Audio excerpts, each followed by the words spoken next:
Many researchers forecast that most people alive today will live more than 100 years. But can we predict who will live a long and happy life and who will develop disease and die early? A Danish-led international research project wants to answer this question. We have to understand why some people stay healthy for a long time, whereas others develop disease already early, so they age fast. Another way of saying is, how can we all age gracefully? And that is, let's say, the question, let's say, that everybody wants to know. I want to know, you want to know.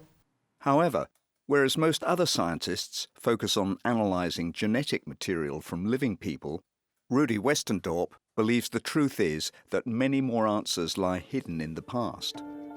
He has therefore started to analyse almost 14 million tissue samples collected in Denmark since the 1960s. There is a saying that in Denmark, there is no country other than Denmark that has collated so many information on their citizens as this country. And it's the truth. When you go and you open the cupboards, you see data everywhere. You see biological specimens everywhere. And we have to make use of that. So we have to open all those collections and to look in the cupboards what's there. And it is almost like a time machine. In addition to the genome, the project will address the physical, social and environmental circumstances in which people were brought up and grow old, information that is stored in the archives of Statistics Denmark. Although the possibilities are endless, the researchers involved in the project have taken a solemn oath to safeguard the vulnerable data.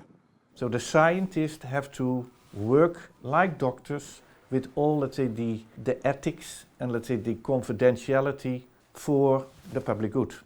And the way we are going to do that is that we are going to store and analyze the data within Statistics Denmark.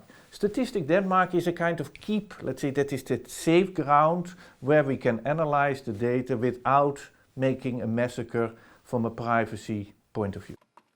The researchers are especially seeking the mechanisms of aging, specifically because old age and disease are very closely linked. Previously, researchers had suggested hundreds of possible biological mechanisms that were considered to influence aging. Aging is hot. At least there are in the laboratories sprinkled over the world, you see, let's say, really eager, enthusiastic young scholars, let's say, because they want to find the elixir of almost immortality. Most of the time they make use of yeast or hookworms or sometimes the great apes, mice, rats. And the key question is whether, let's say, the mechanisms that are identified hold for me, or for them, or for you. The researchers want to find out which of these mechanisms can be applied to human aging. However, although they cannot yet formulate the questions that will lead to the most important answers sought by the project, they expect to find ideas and suggestions on how people can age gracefully. Don't expect me that within a couple of years I come with a single bullet that makes you live longer. Because aging is a complex phenomenon. There is not a single factor that makes you age healthily or develop disease early. It is factors that are connected to others that in total determine, let's say, the outcome of your life. That's the type of answers I'm going to provide in the next couple of years.